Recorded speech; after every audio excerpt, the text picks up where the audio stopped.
سلام خدمت همراهان همیشگی 3D فارکس، به ویدیوی دیگه خوش اومدید.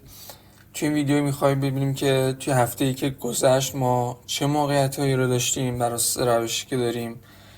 و اگه یادتون باشه هفته قبل که من ویدیو آپلود کردم برای اون هفته ما چند تا ترید داشتیم، تقریبا 6 تا ترید داشتیم که فکر کنم 5 تا بود. 5 تا ترید داشتیم که هفته رو سر به سر بستیم و این هفته کلا 2 تا ترید داشتیم توی 5 روز کاری، یعنی حتی مثل هفته پیش دوشنبه هم تعطیل نبود.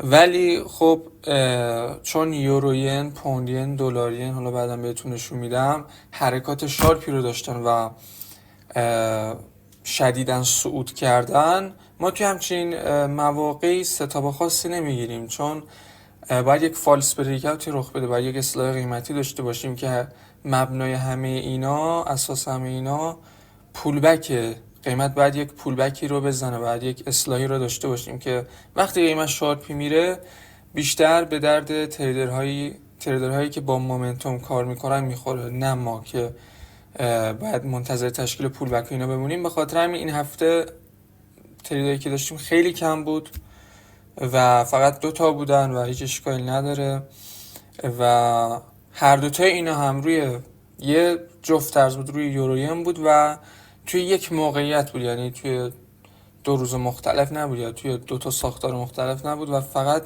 یه جا بود. و میخوام توی این ویدیو نکته آموزشی که بگیرید این باشه که ما کلن یه جفت ارز خوب میخوایم، یک موقعیت خوب میخوایم واسه هفته که بتونیم براینده اون هفته رو با سود ببندیم. لازم نیست که ما کلی ترید بزنیم، کلی پشت چارت بشینیم، کلی نماد داشته باشیم، کلی ستاپ بلد باشیم. فقط کافی یه موقعیت خوب گیرت بیاد، همون موقعیت خوب هفته تو میسازه. و اولین موقعیتی که اولین موقعیتی که روی یورو ین داشتیم، میبینیم که ما توی تایم فریم بالاتر 2 تا زون آبی داریم و بین این 2 تا زون آبی یه محدوده رنج رو داشتیم تقریبا، که بین این 2 تا زون یه زون بنفش داریم که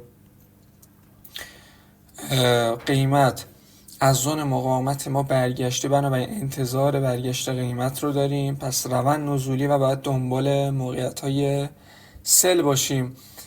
و توی تایم فریم نیم ساعته میبینید که بذارید من، چون کلا روی یه چارت هستن، گفتم که بریم روی چارت خود تریدینگ ویو نگاه بکنیم. این زون هایی که کشیدم مال تایم فریم نیم ساعته هستن، نه 1 ساعته. از شما بریم 1 ساعته این حرکاتی که میبینیم در حد 1-2 تا کندله که خب قطعا قیمت فرصت نمیکنه که بیاد پول بک اینا بزنه و 15 دقیقه هم نیستن که، چون پیوتا خیلی بزرگ میشن و احتمال خطا زیاد میشه، چون اون پول بک که توی 15 دقیقه به ما میده شاید توی نیم ساعته نده و یه پول بک مینور باشه و اون اعتباری که ما میخوایم رو نداشته باشه.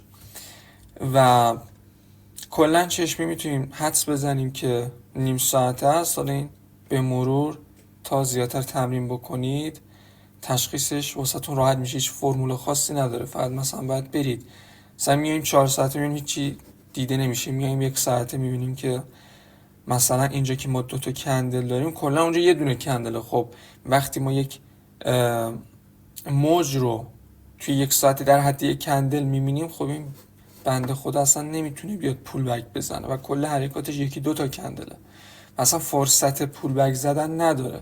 خب پس وقتی به اون تایم فریم میرسیم میبینیم که خب یه تایم فریم بیایم پایین تر، اوکی، که اینجا میشه نیم ساعت. و خب توی تایم فریم نیم ساعته گفتیم که قیمت،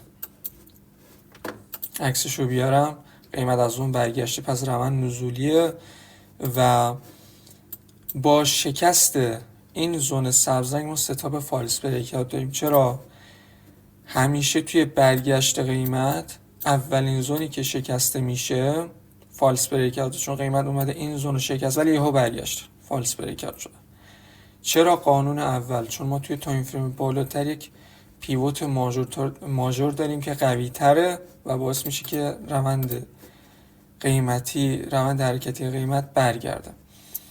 و اینجا ما منتظر کندل پولبک میمونیم و میبینیم که هم فالس بریک اوت داریم و هم اومده قیمت یه پولبک نرمال نزده، اومده اصلاح قیمتی کرده، به زون بی احترامی کرده.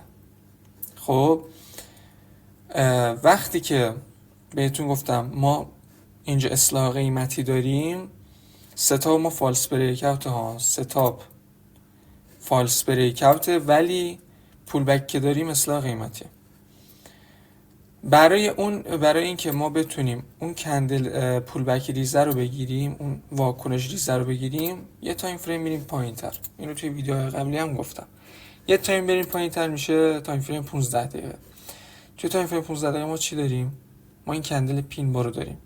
دقیقاً توی ویدیو هفته قبل بهتون گفتم که اگه ما کندلی داشته باشیم که مثلا اینجا سبز نباشه، خب خلاف روند حرکتی ما نباشه و همرنگ اونا باشه، ولی یه کندل پین بار داشته باشیم. حالا کندل پین بار گفتیم چطوریه؟ بدنه‌ای که داریم مثلا اینجا 2.6 دهم پیپه و شادویی که داریم 7.4 دهم. بدنه‌ای که شادویی که داریم، خب یکی از شادوش 2-3 برابر بدنه ما باشه که اینجا رعایت شده و شادوی دومی که داریم که اینجا میشه شادوی پایینی، نباید بزرگتر از بدنه بادی کندل ما باشه. خب که اینجا اون رعایت شده و ما اینجا اون واکنش ریزه، اون کندل پولبکی رو داریم. خب حالا برای اینکه ما بتونیم دقیق تر ببینیم، میریم تایم فریم 5 دقیقه. ببینید توی تایم فریم 5 دقیقه اون کندل پین باری که بهتون میگفتم، میبینیم که یه پولبک خیلی تمیزه. خب ویدیو هفته قبل رو ببین، من اونجا کامل مفصل توضیح دادم و گفتیم که توی اصلاح‌های قیمتی اگه پولبک قبل شکست داشته باشیم که اونو توضیح دادم، نمیخوام حجم ویدیو زیاد بشه، ولی اگه پولبک بعد شکست داشته باشیم که اینجا بعد شکست اومده پولبک داده، ما منتظر میمونیم که قیمت بیاد از کف این پولبک رد بشه، بعد ما اون موقع ورود میکنیم. چون اگه رد بشه دیگه ما مطمئن میشیم که پولبک ما تکمیل شد و قیمت میخواد بره واسه ادامه موج نزولی، واسه ادامه حرکت نزولی. و من بیام تایم فریم 1 دقیقه، چون توی 5 دقیقه دیده نمیشد و این میشه همون پولبک ما. درسته؟ ببینید قیمت از کف پولبک ما رد شده، خب اینجا عبور کرد، پس ما تریگر رو گرفتیم و بعد اومده یه اصلاحی رو زده که اینجا نقطه ورود ما رو فعال کرده. بذارید من عکس رو بیارم. ببینید تیک پرافیتی که گذاشتم یکم بالاتر از این کف گذاشتم، تقریبا وسط زون گذاشتم. استاپی که گذاشتم، بذارید من اصلا اینا رو روی چارت پیاده کنم.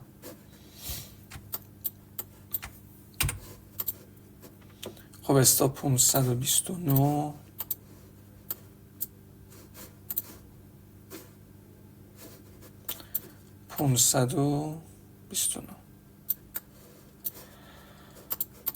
نقطه ورود 396،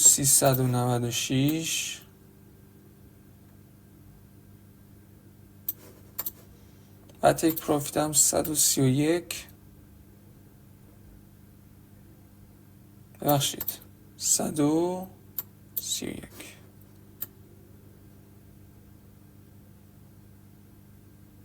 چی اینجا؟ خب حالا اینطوری نشه، بیاییم تایم فریم 5 دقیقه. من استاپ کجا گذاشتم؟ 4 پیپ بالاتر از این پول بک که ما داشتیم. من 4 پیپ بالاتر گذاشتم. تیک پروفیت رو کجا گذاشتم؟ حالا اونجا وسط زون بود، ولی خب بعدا اومدم زون رو آپدیت کردم واسه موقعیت دوم، چون قیمت یکم بیشتر نفوذ کرد و اومد پایینتر، لازم بود یکم زون رو بیارم پایینتر، وگرنه تیک پروفیت اینجا بود. و اگه بخوایم نسبت به این کف در نظر بگیریم، حالا من این شادو رو در نظر نمیگیرم، اینو در نظر بگیریم، من 1.8 بالاتر قرار دادم که قیمت حتی پایینتر هم اومد، ولی من نه حتی این شادو نه حتی این شادو و حتی این شادو رو هم در نظر نگرفتم و تقریبا میشه گفت بالاترین شادو رو در نظر گرفتم واسه تیک پروفیت که خیلی مطمئن باشه. و اگه هم من اینو بیارم روی کندل، میبینیم که اینجا که قیمت از کف پول بک عبور کرد و به ما تریگر رو داد و یک اصلاحی رو زد، اینجا نقطه ورود ما فعال شد. و اتفاقا من روی یوروین توی گروه یا تحلیل رو گذاشته بودم که یک کانال سعودی بود و حتی موقعیتش هم گذاشتم و گفتم که قیمت بیاد این حرکت رو بزنه، به من یک موقعیت میده و مثل اینجا که مثلا قیمت اینجا بوده، ما اینجا اوردر میذاریم تا به امید اینکه قیمت بیاد فعال بکنه. قیمت از نیم پی پی نقطه ورود من برگشت و رفت تیپی زد و اگه نیم پیپ یا 6 پیپ بیشتر میومد بالا و نقطه ورود منو فعال میکرد، من این هفته میتونستم 3 تا تیپی داشته باشم، 3 تا ترید داشته باشم. ولی خب بعضی وقتا ما که میایم این حرکت رو میزنیم برای اینکه یک ریسک بریوارد 1 به 2 و خوبی رو داشته باشیم، بعضی وقتا این اتفاق نمیفته و از نزدیکی نقطه ورود برمیگرده. اینو یادتون باشه، قرار نیست همیشه فعال بشه، فقط بعضی مواقع که میاد اصلاح میزنه ما اونجا نقطه ورود رو میگیریم که اینجا اومده و ما خوبه شانس آوردیم که مثلا از 2 پی پی بر نگشته و نقطه ورود ما رو فعال کرده.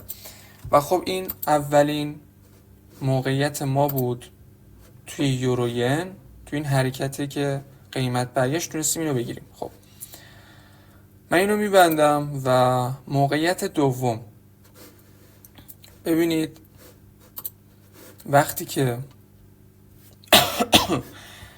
قیمت اومد اینجا، خب زون ها نیم ساعت از ما باید واکنش ها رو توی نیم ساعت ببینیم. این که فالس بریک اوت بود. توی زون دوم قیمت اومده اینجا به ما یک پول بک زده و ریخته که ما گفتیم با پول بک ها بهتر کار نکنیم و اینجا ما منتظر ستاب اصلاح قیمتی بودیم که به ما همچین ستابی رو بده که نداد و اومد پایین.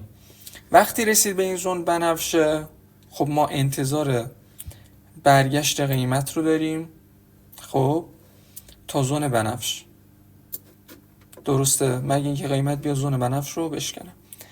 بنابراین روند ما صعودیه و ما میتونیم توی این 2 تا زونی که داریم اگه قیمت موقعیت بای تشکیل بده بای بزنیم. حالا دقیقا توی این نمونه که گفتیم شکست اولین زون فالس بریک اوته، اینجا وقتی که قیمت از زون ماژور ما برگشته، خب اولین شکست زون ما که میشه همین زون سبز رنگ میشه فالس بریک اوت، چون قیمت اومده زون شکسته ولی یهو برگشته. قانون اول، چون ما تایم بالاتر یک زون ماژور داریم که خیلی از تریدرها ندیدن و رکب خوردن و استاپشون فعال شده. دقیقا مثل همین نمونه‌ای که ما اینجا داشتیم پین بار بود. ببینید اینجا دقیقا اون کندل پین بار رو ما داریم که حتی بیشتر از 3 برابر بادی کندل ماست. بدنه کندل 2.5 پیپ، شادوی ما 14 پیپ که شادوی بالایی هم ببینیم، شادو 2 پیپ بالایی که کوچکتر از بدنه 2.5 پیپ ماست. قانون اول رعایت شده. قانون دوم هم این که این شادو 2-3 برابر بادی کندل ما باشه. پس یک کندل پین بار داریم و فارغ از رنگش که سبز یا قرمزه، ما اینو یک پولبک در نظر میگیریم و یک پولبک قبل شکست داریم. اگه بریم 15 دقیقه واضح تره که ببینیم ما پولبک قبل شکست داریم. بنابراین توی تایم فریم نیم ساعت ما پولبک رو داریم، واکنش رو گرفتیم، خیلی هم عالیه. برای اینکه توی پولبک قبل شکست تریگر بگیریم، من قبلا اینو بهتون یاد داده بودم که قیمت بیاد بالا، توی تایم فریم پایینتری پولبک مینور بزنه، پولبک مینور رو که کامل بکنه ما اینجا میتونیم بای بزنیم که تایم فریم پایینتر ما هم میتونیم از 15 دقیقه کمک بگیریم، چون فاصله 15 دقیقه و نیم ساعت کمه، فقط 2 برابره. خب شاید اون پولبک ریزه رو اینجا به ما نده و هم میتونیم بریم 5 دقیقه رو نگاه بکنیم که اینجا توی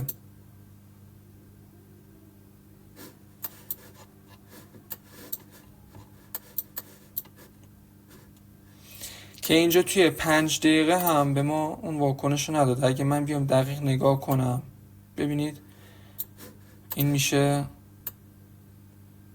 خط مقاومت پولبک ما. همیشه توی پولبک مینور حواستون به این واکنش جدید باشه. قیمت اومده بالا، نتونسته بشکنه، اینجا شکسته. خب پس به ما اون پولبک مینوره رو نداده، یه همچین حرکت نازی رو.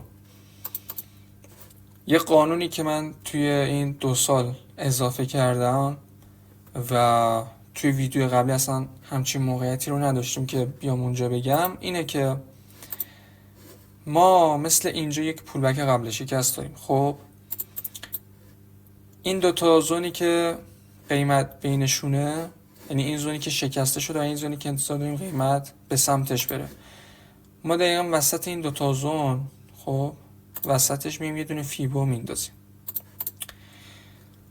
اگه قیمت پولبک مینور هم نداده باشه ولی قیمت تونسته باشه اگه از 50% رد بشه که خیلی عالیه، که توی این نمونه قیمت تونسته 50% رو رد بکنه.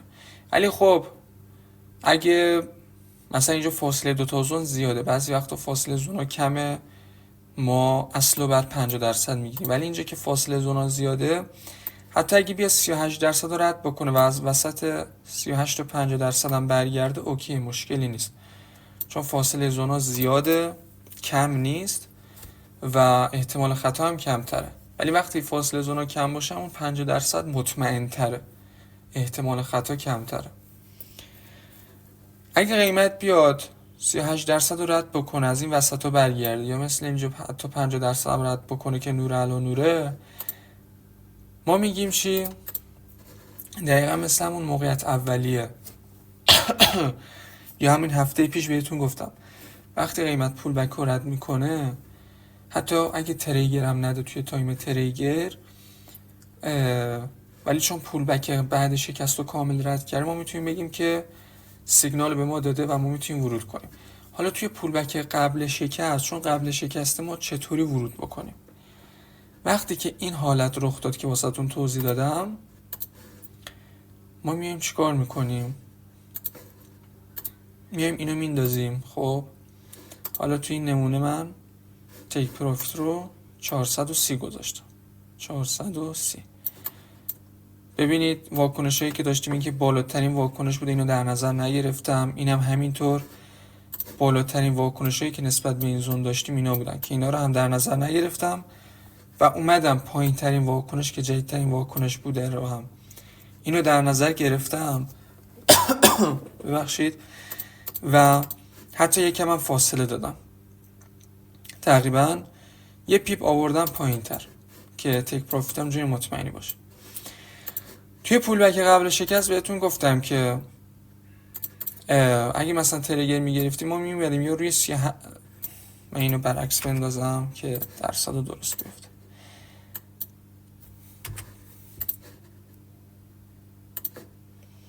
ما میگفتیم که یا روی 38% بذارید یا روی 50%، ولی توی این نمونه چون ما بدون تریگر ورود میکنیم، روی 61% میذاریم حتما تا استاپ دورتر باشه.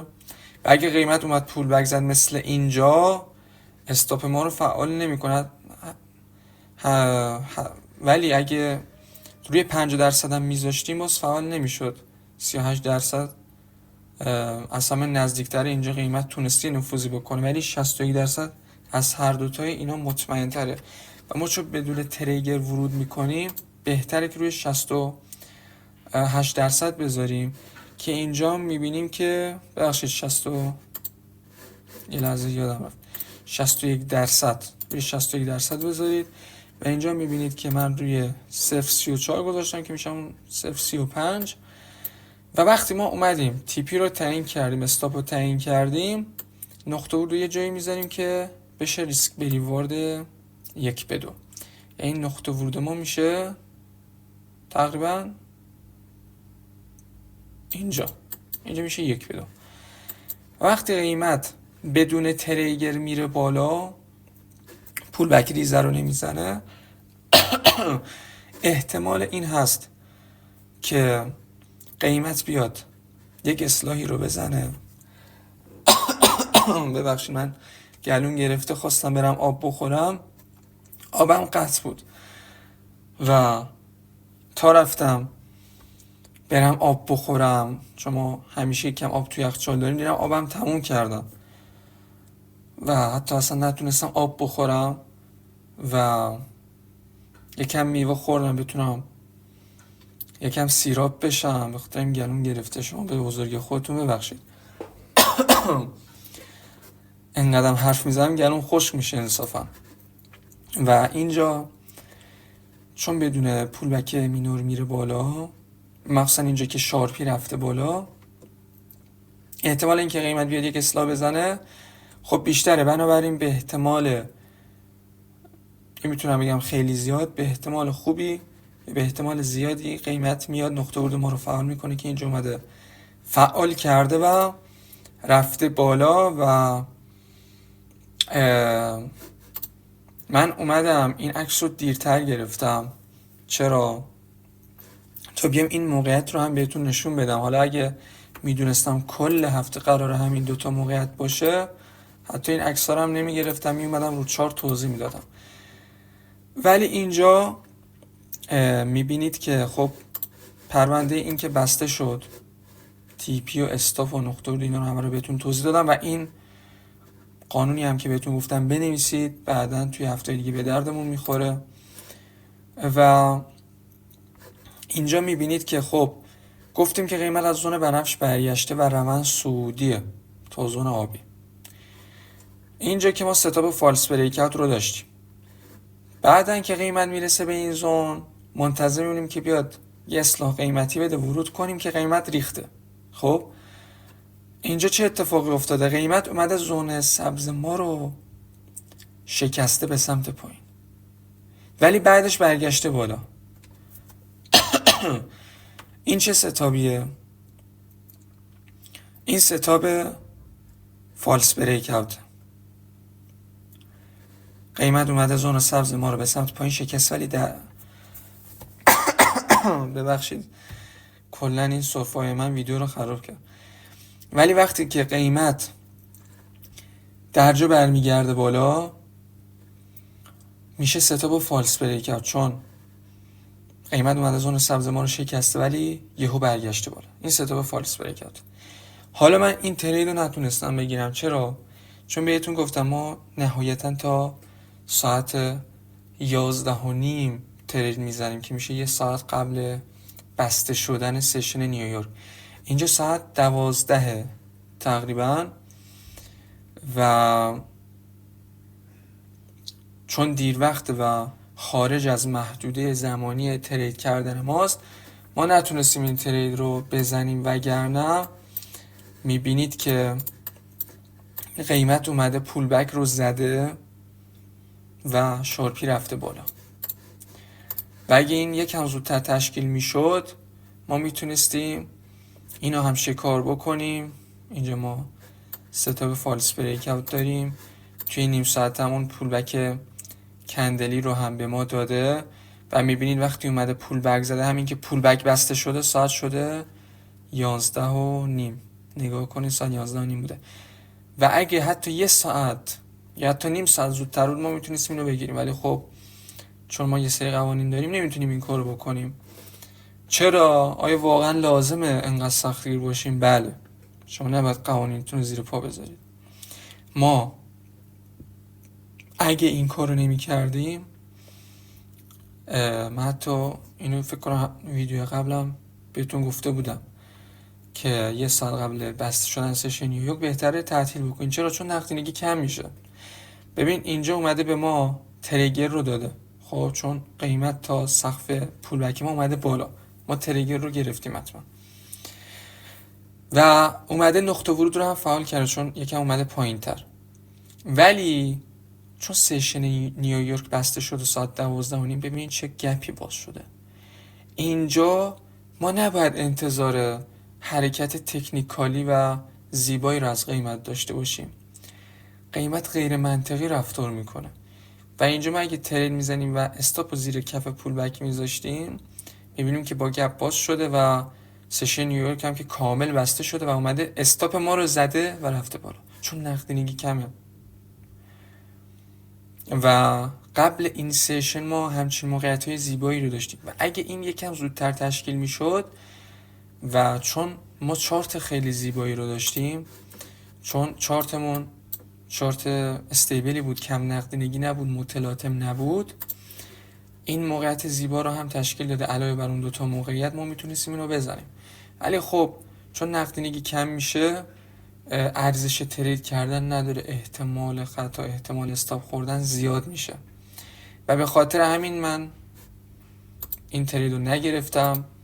ما همیشه وقتی سشن لندن شروع میشه شروع به کار میکنیم ساعت 10:30 و تا یه ساعت قبل بسته شدن سشن لندن، که به خاطر من این عکس رو دیرتر گرفتم که اینم بیفته، این پول بک زیبا. ولی کلا این هفته دوتا موقعیت داشتیم، هر دوتا هم فالس بریک اوت بودن دوستان، که یکی از پول بک هاشون اصلاح قیمتی بود، یکی هم قبل شکست بود که اولی توی سشن لندن با شد و دومی هم توی همون گپ طلایی که داشتیم.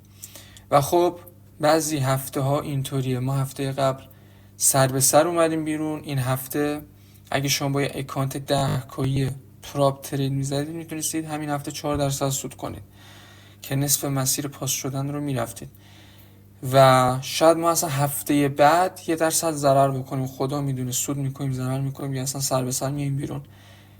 بازار تصادفی پر از احتمالاته و اگه هر کس اومد گفت من وین ریت بالای 90% دارم، ریسک بریواردم بالای 1/3 1/4 با اون وین ریت و هر هفته سود میکنه، بدونید که دروغگوه، یا احمقه یا دروغگوه. اینو فکر کنم وارن بافت هم گفته اگه اشتباه نکنم، دقیق یادم نمیاد کی بود، ولی میگفت کسی که میگه من همیشه سود میکنم یا احمق نادونه یا اینکه دروغگوه و میخواد سرتون کلاه بذاره. و برای این هفته کلا همینقدر بود. پرونده این هفته هم بسته شد و هر سوالی دارید برای ما کامنت بکنید. یادتون نره که ویدیو رو لایک بکنید و خلاصه حمایت یادتون نره و امیدوارم که این هفته رو هم با برآیندی مثبت، حالا کم و زیادش مهم نیست، با برآیندی مثبت ببندیم. امیدوارم که روز خوبی داشته باشید.